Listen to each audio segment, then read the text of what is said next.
Hello Banaras. आज तो पक्का सब बिल्कुल ठीक होगा। दुआओं में आज इतना असर होगा कि जिंदगी की बलाएं अपने आप खत्म हो जाएंगी। सच बनारस, प्यार का यह खूबसूरत मंथ फरवरी हर बार सबको कुछ नया देकर जाता है और साथ में दे जाता है मौसम की वो खुमारी जो सब रंगों से रंगीन है। जी हाँ बनारस, खेतों बागों बगीचों यहाँ तक कि दिल का रंग भी लाल पीला हरा गुलाबी होकर यूं महकता है जैसे दुनिया भर की खुशबू इस समा में घुल चुकी हो। बनारस ये फरवरी ना ऐसे ही सुकून देता है। गुलाबी ठंड का एहसास कभी तेज तो कभी एकदम मध्यम हो जाता है। पतझड़ का ये मौसम हवाओं के साथ यूं आंख मिचौली करती है जैसे जन्मों जन्म के साथी हों। फरवरी के इस रंग में बनारस पूरी तरह रंग चुका है। कुछ दिनों से शांत गंगा के घाट अब पूरी तरह गुलजार हो चुके हैं। कोहरे की छटाओं को हटाकर सूरज भी अब सुबह बनारस को जी भर के देख लेता है। पार्क स्कूल कॉलेज सब कुछ रफ्तार पकड़ चुके हैं। हम कह सकते हैं कि जिंदगी को अब एक नई जिंदगी मिल चुकी है। तो बस ऐसे ही खुशियों भरी इस लाइफ को जीने का नया नजरिया देते रहिए। सब मंगल ही मंगल होगा। मंगल की इस घड़ी में आज जो बुधवार का दिन है, ये दिन आज के युवाओं के लिए बहुत खास है और इसे खास बनाता है भक्ति शक्ति और ज्ञान की ओर ले जाने वाला वो राह जिससे हम सब अपनी जिंदगी संवारते हैं। जी हाँ बनारस, आज का दिन विशेष इसलिए है क्योंकि आज हम उस माँ की पूजा अर्चना करते हैं जो हमें ज्ञान और विद्या के माध्यम से हमारी राह को आसान करती हैं। तो बनारस, बसंत पंचमी की ढेर सारी शुभकामनाओं के साथ शुरू करते हैं morning number 1 show good morning Banaras. मैं हूं आपका यारों का यार कमलेश। तो बनारस, गुड मॉर्निंग। जी हां बनारस, अगर आपका साथ यूं ही मिलता रहे तो फिर लाइफ में कोई भी प्रॉब्लम आने वाली नहीं है। और देखिए, आज का दिन भी बहुत शुभ है। आज है बसंत पंचमी और आज के दिन की मान्यता है कि आज के दिन ज्ञान की देवी मां सरस्वती इस दुनिया में अवतरित हुई थी। हर साल माघ माह के शुक्ल पक्ष की पंचमी को बसंत पंचमी मनाई जाती है। भारत में इसी दिन से बसंत ऋतु की शुरुआत हो जाती है और पूरे हिंदुस्तान में बसंत पंचमी का पर्व ना बड़े ही धूमधाम और उल्लास के साथ मनाया जाता है। आज के दिन विद्या की देवी मां सरस्वती के पूजा करने की विधान का दिन है। शिक्षा साहित्य कला और अध्ययनरत विद्यार्थी इस दिन विद्या की देवी मां सरस्वती की पूजा आराधना करते हैं। पौराणिक कथाओं की माने तो मान्यता है कि सृष्टि रचयिता भगवान ब्रह्मा ने जीवों और मनुष्यों की रचना की थी। उन्होंने इस बात का ध्यान रखा कि वातावरण बिल्कुल शांत और इसमें कोई शोर या वाणी न हो। ये सब करने के बाद ब्रह्मा जी को संतुष्टि नहीं मिली क्योंकि पूरा संसार सुनसान और निर्जन था। तब ब्रह्मा जी ने भगवान विष्णु से अनुमति लेकर अपने कमंडल से पृथ्वी पर जल छिड़का। कमंडल से धरती पर गिरने वाले जल से पृथ्वी पर कंपन हुआ और एक अद्भुत शक्ति के रूप में चतुर्भुजी यानी 4 भुजाओं वाली देवी का आगमन हुआ। इस देवी की एक हाथ में वीणा और दूसरे हाथ में वर मुद्रा होती है। बाकी अन्य हाथ में पुस्तक और माला थी। ब्रह्मा जी देवी से वीणा बजाने का अनुरोध करते हैं। देवी के वीणा बजाने से संसार के सभी जीव जंतुओं को वाणी प्राप्त होती है। इसके बाद से इस देवी को सरस्वती का नाम दिया गया। मान्यता है कि इस देवी ने दुनिया को वाणी के साथ साथ विद्या और बुद्धि भी दिया है। इसलिए बसंत पंचमी मां सरस्वती की पूजा की जाती है ताकि हम सब पर ज्ञान और बुद्धि की कृपा बनी रहे। देवी सरस्वती को बागेश्वरी, भगवती, शारदा, वीणावादिनी और वाग्य देवी जैसे अनेक नामों से संबोधित किया जाता है। और दोस्तों, बनारस की बात करें तो आप तो जानते हैं कि बनारस मंदिरों का शहर होने के साथ साथ ज्ञान कला साहित्य और आध्यात्म की नगरी है। ऐसे में यहाँ माँ सरस्वती न विराजती हूँ, ऐसा हो सकता है क्या? तो बनारस आपको बता दूं कि जगतगंज स्थित संपूर्णानंद संस्कृत विश्वविद्यालय परिसर में वाग्य देवी का एक ऐसा मंदिर है जो पूरे भारत में इकलौता और अनोखा मंदिर है। परमार शैली से निर्मित वाग्य देवी का ये मंदिर अपने आप में अनूठा है।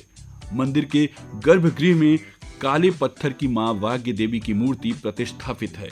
यहाँ रोज सुबह शाम माँ की आरती और पूजा की जाती है। तो बनारस, अगर आपने इस मंदिर का दर्शन नहीं किया तो आज के दिन इस अवसर का लाभ उठाएं और माँ वाग्य देवी यानी सरस्वती माँ के दर्शन कर पुण्य की प्राप्ति कर सकते हैं। आपकी वाणी आकाशवाणी पर आप सुन रहे हैं गुड मॉर्निंग बनारस। आज डेट है 14 फरवरी और दिन है बुधवार। तो चलिए पलटते हैं इतिहास का पन्ना और देखते हैं आज के दिन के इतिहास में क्या है खास।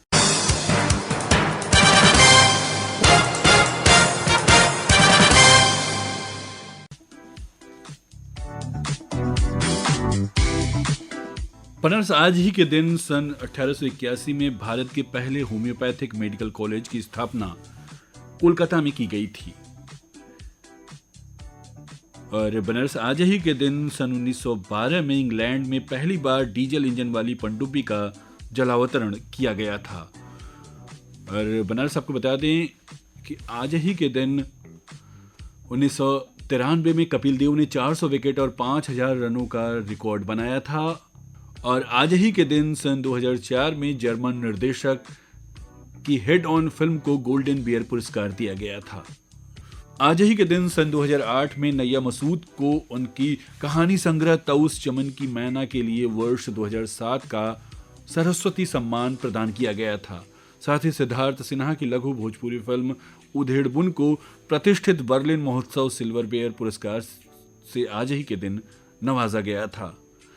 बनारस आज जन्म लेने वाले खास लोगों की बात करें तो आज ही के दिन सन 1933 में बॉलीवुड की खूबसूरत और मशहूर अभिनेत्री मधुबाला जी का जन्म हुआ था। हिंदी के प्रसिद्ध आलोचक कमला प्रसाद जी का जन्म आज ही के दिन सन 1938 में हुआ था। और बनारस आज के दिन हम सबको छोड़कर जाने वाले खास व्यक्तियों की बात करें तो हिंदी के प्रसिद्ध साहित्यकार, सफल संपादक, संस्कृत के प्रकांड विद्वान और जाने माने भाषाविद विद्यानिवास मिश्र जी हम सबको छोड़कर आज ही के दिन सन 2005 में इस दुनिया से चले गए थे।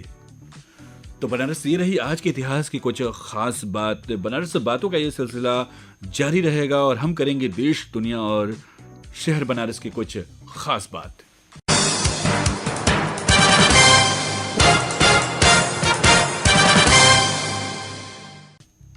बनारस अगर आप दुबई में रहने वाले हैं या फिर दुबई की सैर करने वाले हैं तो बस आप खुश हो जाइए, क्योंकि दुबई में छुट्टियां मनाने जाने वाले भारतीय पर्यटकों या फिर काम करने वाले लाखों भारतीयों को अब वित्तीय लेन देन के लिए बहुत परेशान होने की ज़रूरत नहीं है।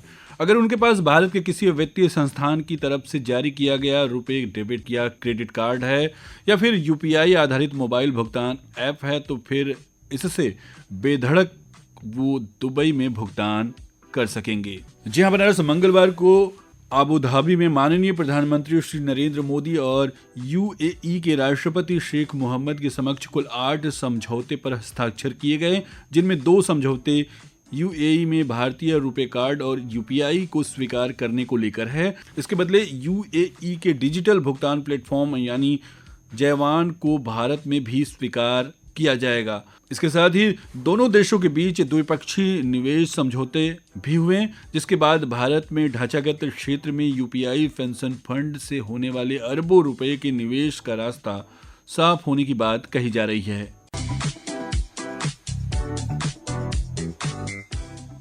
और बनारस आपको बता दें कि प्रधानमंत्री माननीय श्री नरेंद्र मोदी ने कल वीडियो कॉन्फ्रेंसिंग के माध्यम से नवनियुक्त लोगों को 1 लाख से अधिक नियुक्ति पत्रों का वितरण किया।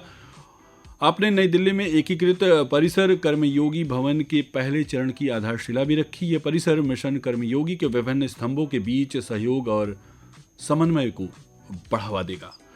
इस अवसर पर एक सभा को संबोधित करते हुए माननीय प्रधानमंत्री ने कहा कि 1 लाख से अधिक लोगों को नियुक्ति पत्र सौंपे जा रहे हैं। प्रधानमंत्री जी ने नवनियुक्तों को और उनके परिवार को बधाई दी। उन्होंने कहा कि भारत सरकार में युवाओं को नौकरी के अवसर उपलब्ध कराने का अभियान पूर्ण गति के साथ जारी है।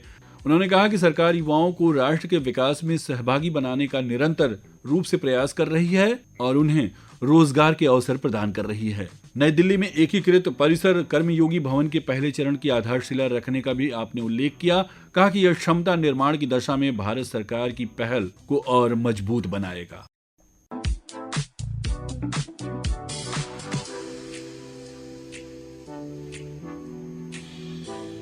और बनारस आपको बता दें कि राष्ट्रीय फिल्म पुरस्कार श्रेणी में कई बदलाव किए गए हैं। सर्वश्रेष्ठ डेब्यू फिल्म के लिए इंदिरा गांधी पुरस्कार और राष्ट्रीय एकता पर सर्वश्रेष्ठ फीचर फिल्म के लिए नरगिस दत्त पुरस्कार का नाम बदल दिया गया है। सर्वश्रेष्ठ डेब्यू फिल्म के लिए इंदिरा गांधी पुरस्कार का नाम बदलकर निर्देशक की सर्वश्रेष्ठ डेब्यू फिल्म कर दिया गया है। और राष्ट्रीय एकता पर सर्वश्रेष्ठ फीचर फिल्म के लिए नरगिस दत्त पुरस्कार को अब राष्ट्रीय सामाजिक और पर्यावरणीय मूल्यों को बढ़ावा देने वाली सर्वश्रेष्ठ फीचर फिल्म कहा जाएगा। 17वें राष्ट्रीय फिल्म पुरस्कार 2022 के नियम में विभिन्न श्रेणियों में दिए जाने वाले सम्मानों के लिए परिवर्तन किए गए हैं, जो सूचना प्रसारण मंत्रालय द्वारा गठित समिति द्वारा सुझाए गए थे। दादा साहब फाल्के पुरस्कार सहित नगद पुरस्कारों में बढ़ोतरी की गई है और कई और पुरस्कारों को शामिल किया गया है।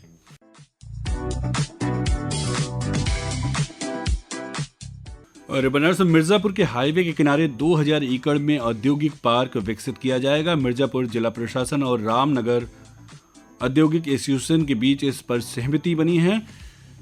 औद्योगिक पार्क में लगभग 500 MSMI इकाइयों के अलावा वेयर हाउस, ट्रांसपोर्ट, अस्पताल, पुलिस बूथ आदि की सुविधाएं विकसित की जाएंगी। PPP मॉडल से बनने वाले औद्योगिक पार्क में लगभग 20,000 लोगों को रोजगार मिलेगा। विंध्य कॉरिडोर बनने के बाद बाहरी निवेशक मिर्जापुर में निवेश के लिए जमीन तलाश रहे हैं। कुछ बड़ी कंपनियों ने निवेश भी किया है। हालांकि जिला प्रशासन और जिला उद्योग केंद्र का जोर एक ही छत के नीचे अधिक से अधिक औद्योगिक इकाइयां विकसित करने पर है। इसके लिए योजना तैयार की गई है। रामनगर औद्योगिक एसोसिएशन के अनुसार मई में निर्माण कार्य शुरू होने की उम्मीद है। ये औद्योगिक park please promoting leadership and enterprises for development of growth engine योजना से बनाया जाएगा। औद्योगिक पार्क में हर फैक्ट्री के गेट पर फायर फाइटिंग सिस्टम होगा। इसके साथ ही प्रदूषण को नियंत्रित करने के लिए इन्फ्लुएंट ट्रीटमेंट प्लांट यानी ETP होगा। इस माध्यम से कंपनियों से निकलने वाला औद्योगिक अपशिष्ट जल शुद्ध होकर निकलेगा। इस पार्क में पावर हाउस, सड़क, ड्रेनेज सिस्टम, पार्किंग, ग्रीनरी, अस्पताल, कैंटीन, ट्रांसपोर्ट, लोडिंग, अनलोडिंग के लिए हाईटेक मशीनों की सुविधा उपलब्ध होगी। यह पार्क 24 घंटे CC कैमरे से लैस होगा।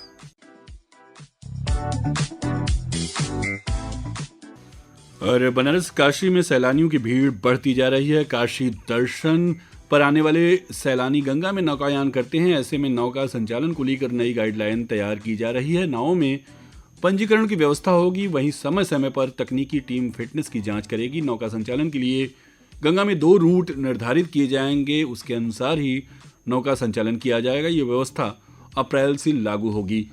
राजघाट से 80 के बीच नौका संचालन की निगरानी की रणनीति तैयार की गई है। राजघाट से 80 के बीच जल पुलिस की चौकियां बढ़ाई जाएंगी। इसको लेकर प्रशासन नाविकों के साथ बैठक करेगा ताकि संभावित बदलाव किए जा सके।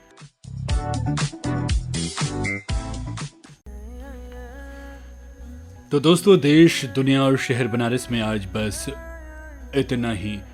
वक्त की पाबंदियां अब हमें इजाजत नहीं दे रही हैं कि हम करें आपसे कुछ और बातें। तो चलते चलते बस इतना कहेंगे कि आज शहर में अगर आपको कहीं निकलना है तो टाइम थोड़ा एक्स्ट्रा लेकर चलें, क्योंकि आज कई जगहों पर रूट डाइवर्जन है। तो बनारस थोड़ा सावधान होकर चलने की ज़रूरत है। तो आज बस इतना ही। आज का ये प्रोग्राम आपको कैसा लगा हमें ज़रूर ईमेल करिएगा। हमारा ईमेल है pkldair@gmail.com। तो बनारस चलते हैं, टाटा बाय बाय। और हाँ, अपने दोस्त कमलेश को दुआओं में ज़रूर याद रखिएगा। तो बनारस बाय बाय।